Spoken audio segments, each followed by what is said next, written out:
في القلب مشاعر أخفيها قد أشرقت الشمس. Baik, Nabi SAW membentuk pasukan Usama bin Zaid radhiyallahu anhu untuk ke Balkan, daerah Palestina, dan tujuan utama adalah merebut Baitul Maqdis dari jajahan pada saat itu atau di bawah naungan pasukan Romawi. Karena wilayah Tabuk orang-orang Romawi sudah tidak berani melawan Nabi SAW, maka Nabi membentuk pasukan untuk ke sana. Dan sudah kita jelaskan juga hadis terakhir penyebutan Nabi SAW masalah itu pada saat beberapa sahabat ada yang sempat bukan memprotes tapi mengatakan bagaimana bisa di dalam pasukan ada Abu Bakar, ada Umar, ada Uthman, ada Ali, ada Talha, ada Zubair, ada sahabat-sahabat mulia senior semua. Lalu dipimpin pasukan perang oleh Usama bin Zaid yang umurnya masih 18 tahun pada saat itu. Maka Nabi SAW pun bersabda pada saat itu, telah sampai berita kepadaku begini dan begitu, ketahuilah Usama sama dengan ayahnya Zaid layak untuk memimpin pasukan. Maka pada malam itu tentu pasukan Usama bin Zaid sudah disuruh keluar oleh Nabi SAW. Begitu keluar dari kota Madinah, mereka berkemah di luar kota Madinah. Dan termasuk sunnah Nabi SAW, beliau selalu keluar dari kota Madinah dan belum berapa jauh dari Madinah beliau istirahat dulu. Dan sering kali beliau menjamak sholat di luar Madinah. Maka pasukan Usama pun sampai di situ. Di malam itu, di bulan Safar, pada saat pasukan Usama bin Zaid diutus oleh Nabi SAW keluar dari Madinah, maka Nabi SAW berkata kepada Abu Muwaidah. Abu Muwaidah ini adalah salah satu mantan budak Nabi SAW. Jadi diistilahkan Abu Muwaidah maulan Nabi SAW. Orang ini sering kali menemani Nabi SAW di akhir hidupnya. Dan pada saat itu Nabi SAW sedang berdua dengannya dan dia meriwayatkan hadis radhiyallahu anhu mengatakan bahwasanya Nabi SAW berkata kepadaku di malam itu, aku ingin mengunjungi kuburan Baqi, kuburan para sahabat yang berada dekat masjid Nabi SAW yang sangat masyhur, dan kita dianjurkan untuk menziarahi kuburan Baqi kalau kita sedang ada, karena Nabi SAW merutinkan menziarahi Baqi seringkali dalam satu pekan 2 kali.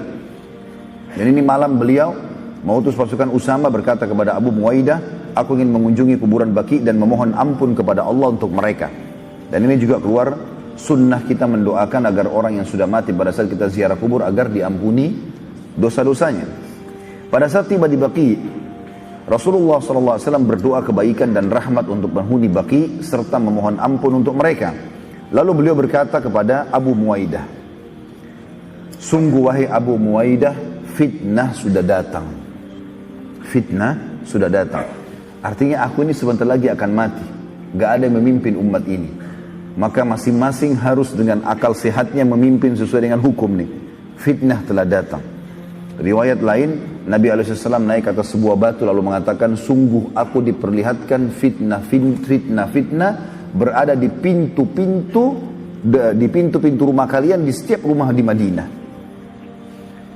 Lalu Nabi SAW menghadap ke arah kuburan Baqi seraya berkata, sungguh kegembiraan buat kalian, syukur kalian mati gitu, lebih dulu, karena fitnah telah datang. Artinya kalau kalian tidak meninggal, kemudian kalian hadapi fitnah-fitnah ini, seperti kasus terjadinya fitnah pembunuhan Uthman bin Affan, nanti pembunuhan Ali bin Abi Thalib, gitu kan, terjadinya peperangan-peperangan di antara para sahabat, ada fitnah gitu. Maka berita gembira buat kalian, karena fitnah telah datang. Kalian sudah mendahului masalah itu. Lalu beliau berkata lagi kepada Abu Muwaidah, wahai Abu Muwaidah, sungguh aku telah diberi pilihan. Aku menguasai seluruh bumi dan perbendaharaannya. Lalu aku masuk surga dengan aku menemui Tuhanku dan aku masuk surga. Ini pilihan yang luar biasa. Artinya Nabi SAW dikasih pilihan pada malam itu. Jibril AS turun di Baqi dan berkata, Tuhanmu hai Muhammad memberikan kepadamu kesempatan untuk hidup sampai hari kiamat, kekal. Mati nanti tapi hari kiamat. Sekarang dipanjangkan umur kamu, jadi bukan 1000 tahun, bukan selamanya sampai hari kiamat. Terjadi kiamat baru meninggal. Dan menguasai dunia, jadi pemimpin. Serta seluruh perbendaharaannya, seluruh kekayaan dunia di tanganmu. Kamu raja. Gak ada lagi yang bisa mengalahkan. Dikasih pilihan, dan kalau mati masuk surga. Jadi dunia dan akhirat didapatkan. Dan sekarang kamu meninggal, lalu kamu akan bertemu dengan Tuhanmu dan masuk surga. Kata Nabi SAW, sungguh wahai Abu Muwaidah, aku telah diberikan pilihan oleh Tuhanku Allah untuk memimpin bumi ini dan seluruh perbendaharaannya Dan aku nanti masuk surga kalau aku meninggal, dengan aku bertemu dengan Tuhanku, meninggal sekarang, dan aku masuk surga. Dan ini pelajaran teman-teman sekalian, bagaimana Nabi SAW tidak menginginkan dunia ini. Ya, beliau dijanjikan akan jadi raja, menguasai seluruh dunia dan hidup panjang umurnya, memimpin umat ini pun, kemudian juga mati masuk surga. Dan meninggal lalu bertemu dengan Allah. Maka Nabi SAW memilih untuk meninggal. Abu Muwaidah sempat berkata radhiyallahu anhu, kalau begitu wahai utusan Allah, pilihlah kami. Jangan Anda meninggal, biarkan Anda memimpin kami. Maka Nabi SAW menjawab, tidak wahai Abu Muwaidah, tidak sama sekali. Tetapi aku mendahulukan pertemuan dengan Tuhanku dan surga. Ya. Jadi Nabi SAW mendahulukan akhirat. Ini pelajaran buat kita sebagai seorang muslim. Seorang muslim tidak perlu takut mati. Dia memang malah menunggu kematian. Karena kematian pintu menuju kepada kehidupan abadinya. Jadi jangan terbalik ikhwan dan akhwat sekalian. Rahimani rahimakumullah. Karena kita kebanyakan terbawa dengan arus cinta dunia, ketakutan kalau kita meninggal. Enggak. Meninggal itu adalah pintu menuju kepada kehidupan abadi. Mati awal segalanya bagi setiap muslim. Ya, dan dia bukan akhir segalanya. Banyak orang menganggap kalau meninggal berarti akhir segalanya. Tidak. Justru awal segalanya. Karena akan abadi. Dan dia akan mendapatkan amal-amal soleh yang sudah pernah dilakukan. Ya, dia juga akan mendapatkan janji-janji Allah dan hidup abadi. Bertemu dengan Nabi SAW, bertemu dengan orang-orang soleh sebelum kita, bertemu dengan para malaikat, ya, melihat Tuhannya Allah Azza wa Jalla. Dan itu harus melalui proses kematian dulu, gak mungkin tidak, kecuali kalau dia orang muslim, orang kafir, musyrik ataupun orang munafik. Termasuk orang fasik, kalau banyak maksiat juga ini bermasalah buat dia, tapi dia masih bisa selamat nanti setelah dibersihkan dosa-dosanya di neraka. Tapi kalau orang musyrik, munafik dan kafir, ini adalah mati akhir segalanya buat dia. Karena tidak ada lagi cara untuk memperbaiki ya kesalahan-kesalahannya kalau dia sudah meninggal.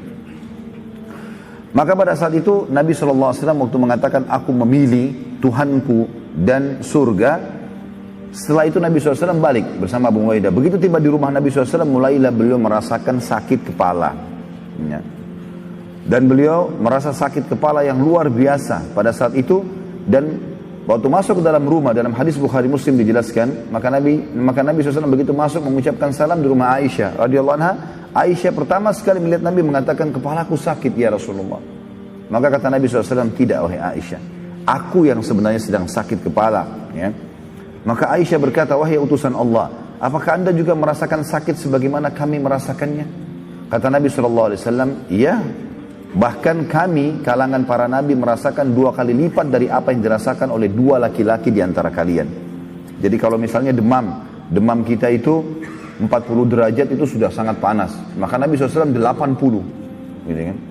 Jadi double dari penyakit itu. Dalam sebuah riwayat Bukhari, pernah ada seorang sahabat datang mengunjungi Nabi SAW di hari sakitnya beliau, lalu memegang dahi Nabi SAW karena panasnya.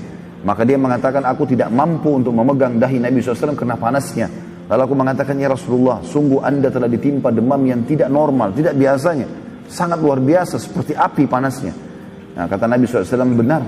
Karena kami akan diberikan cobaan 2 kali dari yang diberikan cobaan kepada kalian. Para nabi-nabi maksudnya. Lalu sahabat itu bertanya, ya Rasulullah, bagaimana dengan, apakah itu berarti anda dapat double pahala juga? Kata Nabi SAW, iya. Ya, kami akan mendapatkan itu. Lalu sahabat ini bertanya, ya Rasulullah, lalu siapakah ya orang yang paling berat cobaannya? Kata Nabi SAW, para nabi-nabi. Lalu datang orang-orang beriman yang mendekati iman para nabi, lalu seterusnya seperti itu. Maka cobaan akan datang sesuai dengan kadar keimanan seseorang. في القلب مشاعر أخفيها قد أشرقت الشمس عليها عن خطط لم أعبأ فيها ستكون بأيامي فرقا فحياتي قبل الحلقات تيه بضياع بشتاتي من دون نعيم الآيات